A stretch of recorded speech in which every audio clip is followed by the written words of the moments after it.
familias y amigos, por su atención y por estar presentes en cada una de nuestras actividades que llevan el propósito de honrar y testificar de la fe en nuestro Señor y Salvador Jesucristo.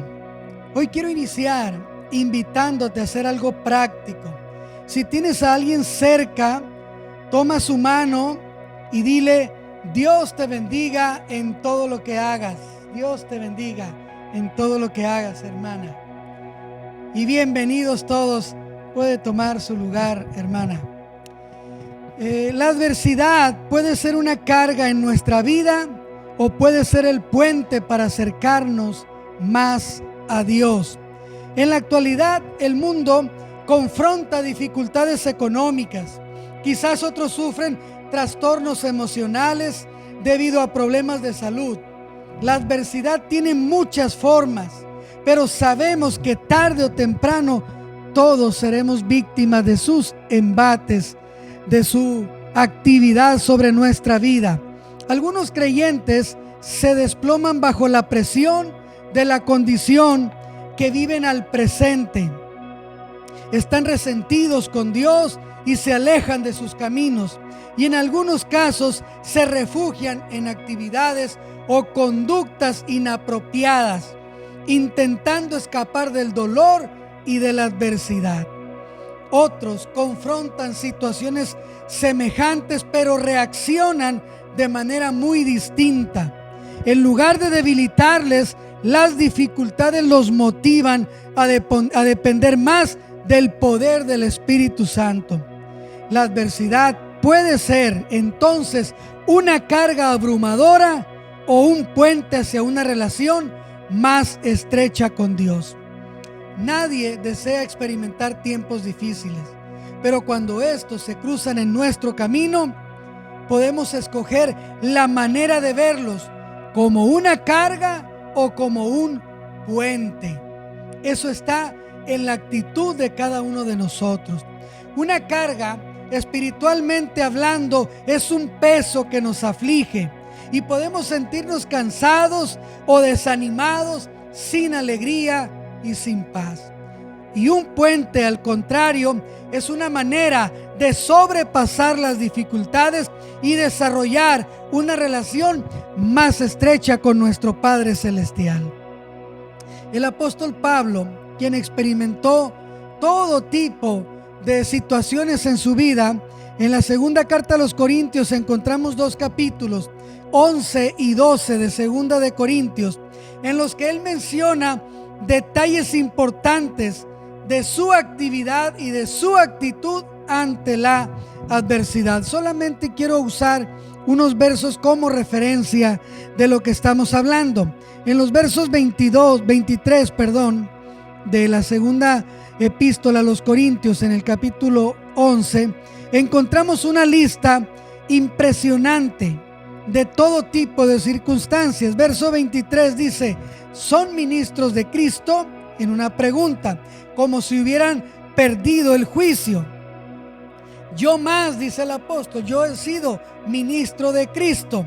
En trabajos he sido más abundante, en azotes sin número, en cárceles mucho más, en peligros de muerte muchas veces. De los judíos 5 veces he recibido 40 azotes menos uno. 3 veces he sido azotado con varas, 1 vez apedreado, 3 veces he padecido naufragio, 1 noche y 1 día he estado como náufrago en alta mar.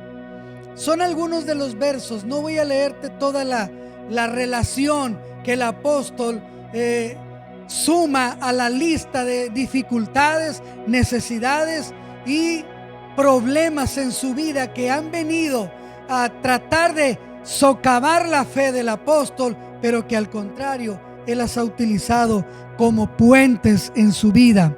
Aún el verso 28 nos dice: y además de otras cosas, lo que sobre a mí se agolpa cada día, dice, la preocupación por todas las iglesias. Es decir, que aún en medio de cada circunstancia difícil que el apóstol pudo vivir, sufrir y experimentar, él todavía tenía pendiente en su corazón, en su mente, por cada una de las iglesias a las cuales él tenía que ministrar, que pastorear en ese momento. El apóstol practicó, y digo practicó, porque realmente él pudo haberlo hecho una vez, desistir y abandonar el ministerio o el camino, pero él practicó que podía tener contentamiento en medio de la adversidad. La carta a los Filipenses en el capítulo 4, del verso 11 en adelante, lo expresa claramente. Dice en el verso 11: no lo digo porque tenga escasez, pues he aprendido a contentarme cualquiera que sea mi situación. Esta expresión del apóstol en la carta a los Filipenses nos enseña algo muy importante.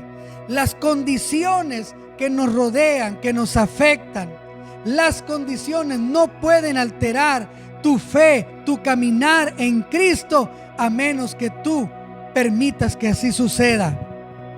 El apóstol decía que aunque tuviera escasez, había aprendido a contentarse cualesquiera que fuera la situación. El verso 12 dice: sé vivir en escasez y sé vivir en abundancia. En todo y por todo he aprendido el secreto, es decir, la forma, la actitud. Lo mismo sé de estar saciado que de tener hambre, lo mismo de tener abundancia que de padecer necesidad.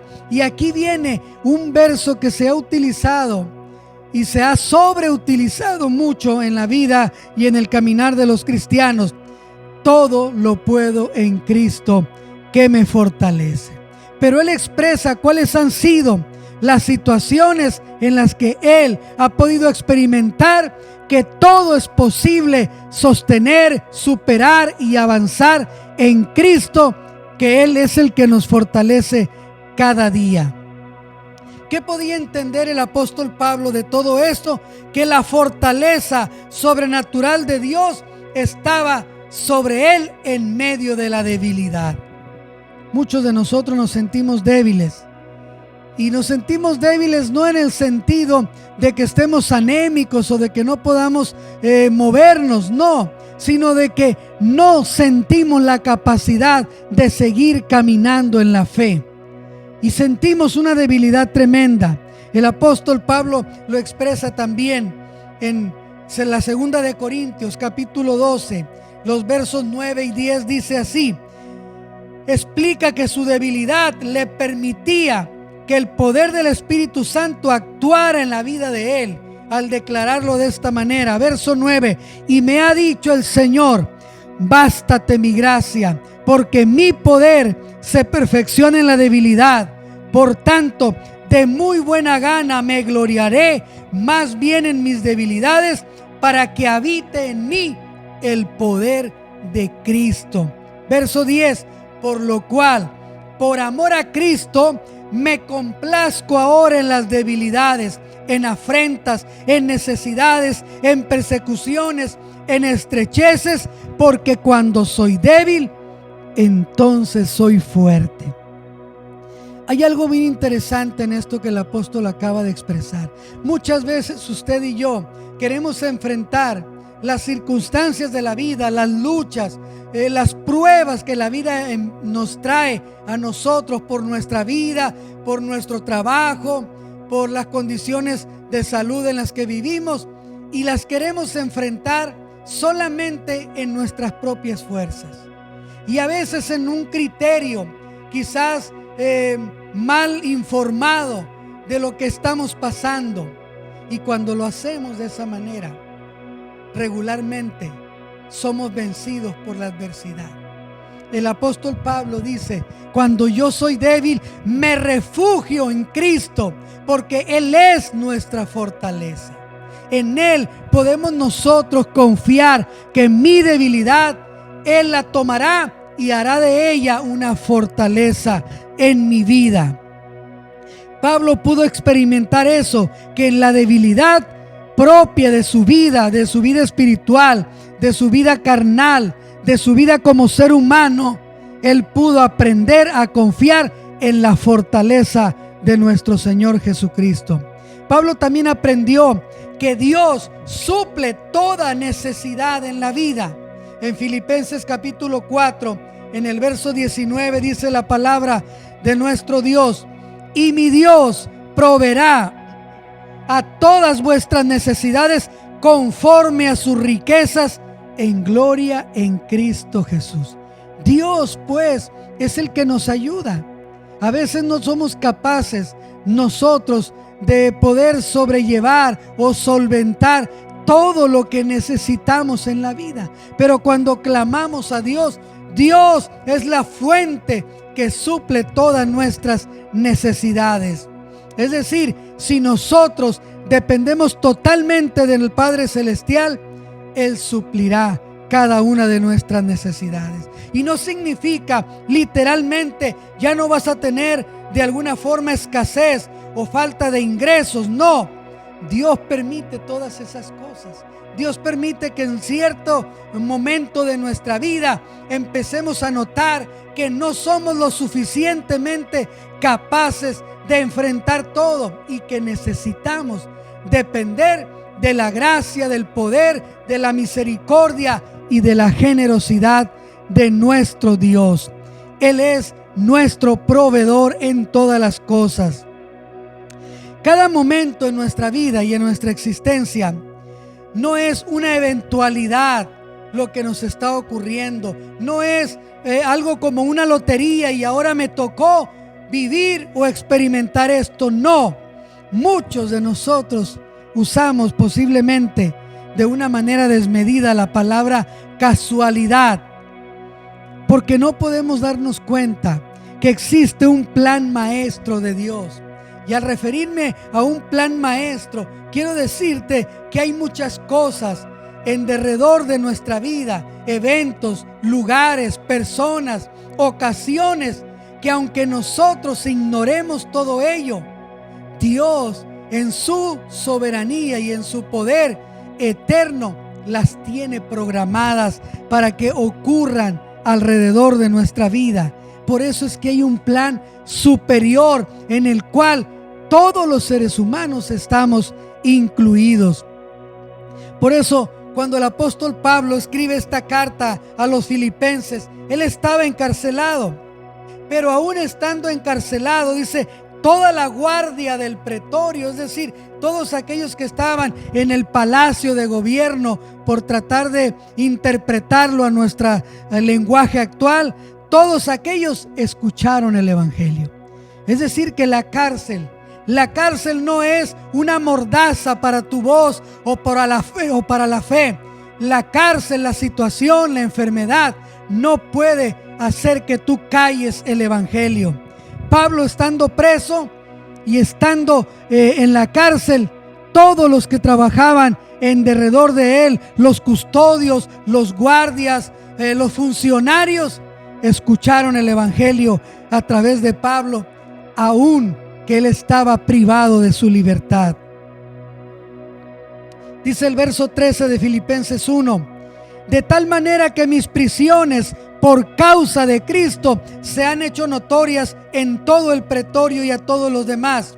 Y la mayoría de los hermanos, alentados en el Señor por mis cadenas, es decir, por la prisión del apóstol, se atreven mucho más a hablar la palabra sin temor. Algunos, dice el apóstol, a la verdad, predican a Cristo por envidia y rivalidad, pero otros de buena voluntad. Pregunta: ¿cuál es tu condición? ¿Estás hablando de Jesús? ¿Estás predicando de Cristo? ¿Estás testificando del poder y del amor de Cristo? Que sea porque el amor del Señor está en tu corazón, inundando tu corazón de su amor y de su gracia. Entre más adversidad confrontemos, más poderoso será el impacto de nuestro mensaje. ¿Cómo podemos decir que nosotros salimos victoriosos después de padecer por 3, 4, 5 meses una condición de encerramiento, una condición donde no podías tener comunión, donde no podías comunicar el evangelio cara a cara? Teníamos que hacerlo a través de estos medios. cuando más difícil esté la situación en tu vida, tu mensaje será de mayor impacto.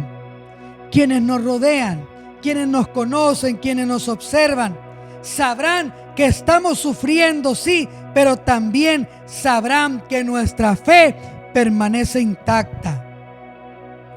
Cuando los que viven en derredor de ti te escuchan quejarte, molestarte continuamente por lo que te pasa, por lo que no puedes hacer, por lo que no puedes tener, por la enfermedad, etcétera, estás diciendo entonces que el plan de Dios ha fallado, o que Dios se equivocó contigo, que tú y yo no teníamos por qué sufrir o padecer lo que nos está sucediendo ahora.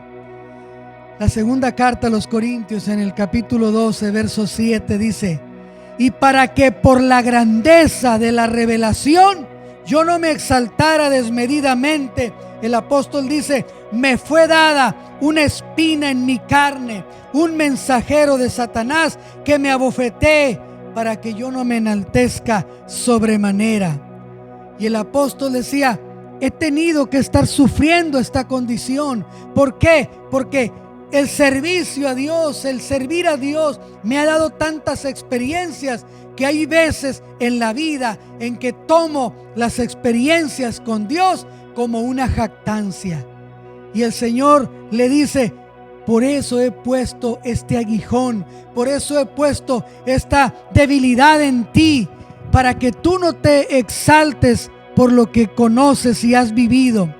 Respecto de lo cual, dice el apóstol, 3 veces he rogado al Señor que quite de mí esta condición, y Él me ha dicho: bástate mi gracia, porque mi poder se perfecciona en la debilidad. Por tanto, de muy buena gana, el apóstol Pablo confiesa: de muy buena gana me gloriaré más bien en mis debilidades, para que habite en mí el poder de Cristo. Estamos, muy acostumbrados a no sufrir, a no tener dolor, a no padecer ninguna incomodidad. Y cuando algo de eso viene en nuestras vidas, rápidamente nos incomodamos, nos molestamos y queremos decirle: Señor, ¿qué acaso no soy tu hijo? Pues porque eres hijo de Dios, porque Dios sabe con quién está tratando. Permite que tú y yo padezcamos algunas condiciones que no son muy agradables a nuestro cuerpo, a nuestra naturaleza.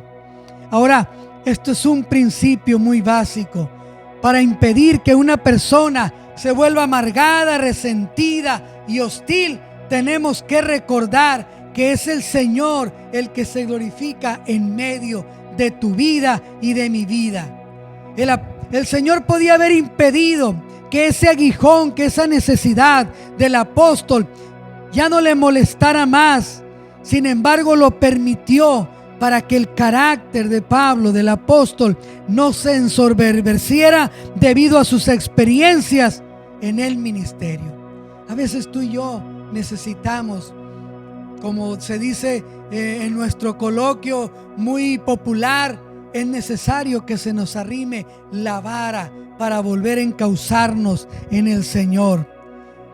Dios utiliza aún lo malo de los demás para cumplir sus propósitos en nuestra vida. Y te quiero dar un ejemplo que posiblemente lo conozcas muy bien. Este ejemplo lo podemos leer en el libro de Génesis, capítulo 37. La vida de José, hijo de Jacob, fue muy amado por su padre, fue muy odiado por sus hermanos. Sus hermanos lo echaron en un pozo, y cuando pasaron unos mercaderes ismaelitas o madianitas, lo vendieron para deshacerse de él. Luego embarraron la túnica que su padre le había hecho a José con sangre de un cordero, dice, para hacerle creer al padre que un animal salvaje lo había matado y devorado.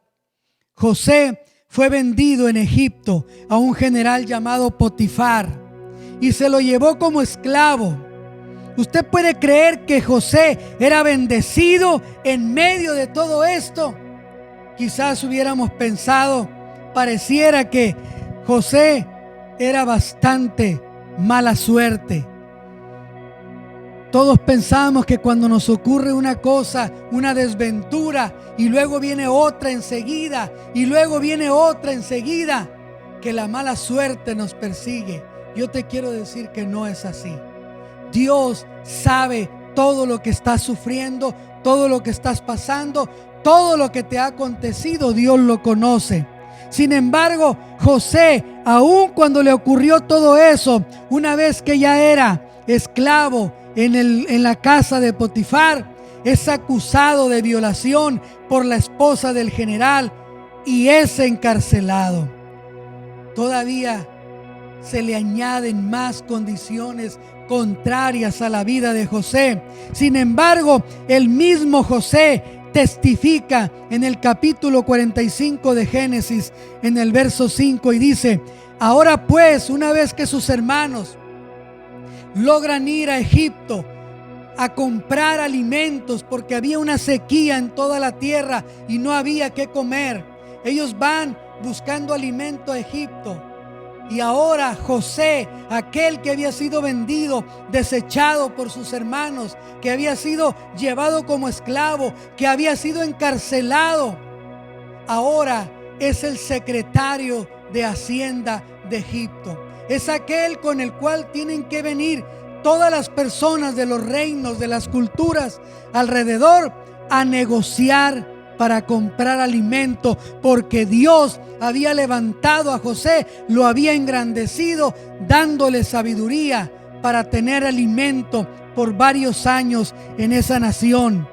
Llegan los amigos, los hermanos de José ante él, y una vez que José se descubre con ellos quién era, que era ese hermano menor al que ellos habían vendido, les dice: no se entristezcan ni os pese de haberme vendido acá, porque para preservación de vida me envió Dios delante de ustedes. Y en el verso 8 del capítulo 45 de Génesis dice: así pues, no me enviaron acá ustedes, sino Dios, que me ha puesto por padre de Faraón y por señor de toda su casa y por gobernador en toda la tierra de Egipto. Te das cuenta que toda una serie de eventos negativos, de eventos difíciles, en los cuales una persona hubiese podido decir: prefiero morir a seguir sufriendo tantas consecuencias de esta vida. José confió en todo momento en Dios, porque Dios le había mostrado, le había dado sueños, le había dado revelaciones de que lo levantaría, y así lo hizo con él. Es probable que usted y que yo estemos experimentando algún tipo de adversidad, y por un tiempo quizás queremos controlarla, echando mano de nuestros recursos, echando mano de nuestra capacidad mental, buscando el consejo de amigos, haciendo lo mejor que sea posible, o refugiándose en algún pasatiempo, incluso en alguna adicción. Posiblemente hasta intentando hacer negocios o actitudes ilegales. Yo te garantizo que al confrontar una situación tan personal y tan seria, lo más seguro y acertado que puedes hacer es buscar a Dios como tu Padre. Buscar a Dios como tu consejero. Buscar a Dios como tu terapeuta, como tu amigo, como tu médico, como tu abogado, como tu salvador, como tu Dios. Necesitamos buscar el consejo en Dios. Ya deja de buscar donde no hay solución.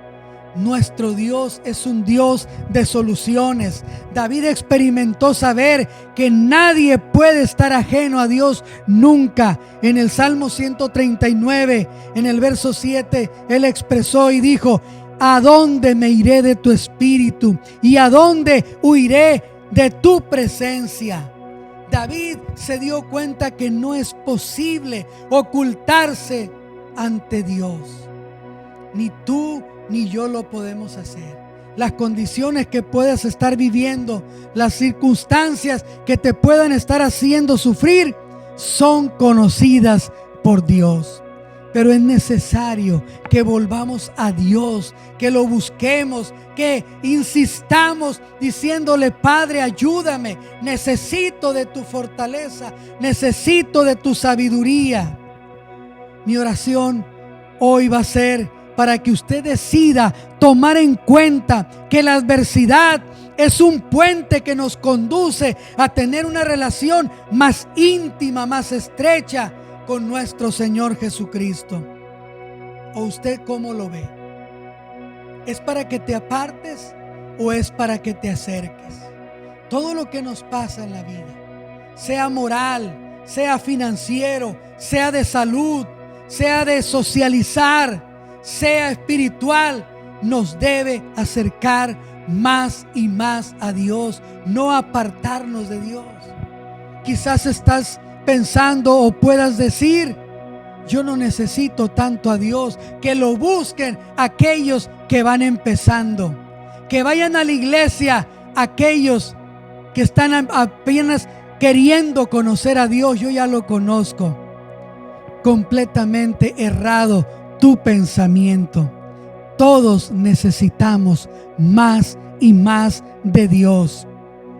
Es bien importante que reconozcas que necesitamos la comunión con Dios y la comunión con la iglesia. Si usted es creyente, el poder del Espíritu Santo está a tu disposición para equiparte, transformarte y sostenerte al confrontar cualquier tipo de sufrimiento o aflicción.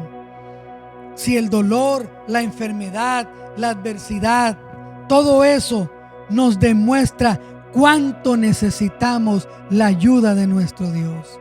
Recuerda entonces, el puente de la adversidad puede llevarnos a un lugar de intimidad con nuestro precioso Señor y Salvador Jesucristo. Pero si tú te quejas de todo lo que está pasando, reniegas, maldices, te incomodas por lo que estás sufriendo, lo único que estás haciendo es separándote más de la ayuda divina, de esa ayuda que nos puede sacar victoriosos en medio de las circunstancias. Yo te invito para que oremos ahora en este momento y nos humillemos delante de nuestro Dios, quien es el único que puede sacarnos adelante. Oramos a ti, Padre, venimos delante de ti, oh Dios, indefensos, incapaces, frágiles y susceptibles de todo tipo de adversidad. Tú eres Dios fuerte, grande en misericordia, que amas al humilde y pobre de espíritu, que levantas al caído y sostienes al que está cansado. Mira a cada uno de los presentes y fortalece nuestra fe. Aviva nuestros corazones, afirma nuestra convicción que en medio de todo lo que sucede y nos rodea, tú estés al tanto y nos ayudes de maneras incomprensibles para nosotros, pero efectivas. No nos dejes caer en desánimo espiritual. No permitas que seamos engañados por mala consejería que no proviene de ti. Sosténnos con tu poder, sana a los que están luchando por su vida, anima a los quebrantados de espíritu, llénanos del gozo que tu Santo Espíritu da y concédenos vivir en fe para ti, Señor y Dios nuestro. Todo lo pedimos en el nombre de Jesús, tu Hijo amado. Gracias te damos, amado Dios. Te invito a que permanezcas confiando en Dios. No te apartes de Él. No lo dejes, no lo abandones por nada de lo que ocurra en tu vida o en la vida de los tuyos. Dios te bendiga. Nos vemos la próxima. Amén.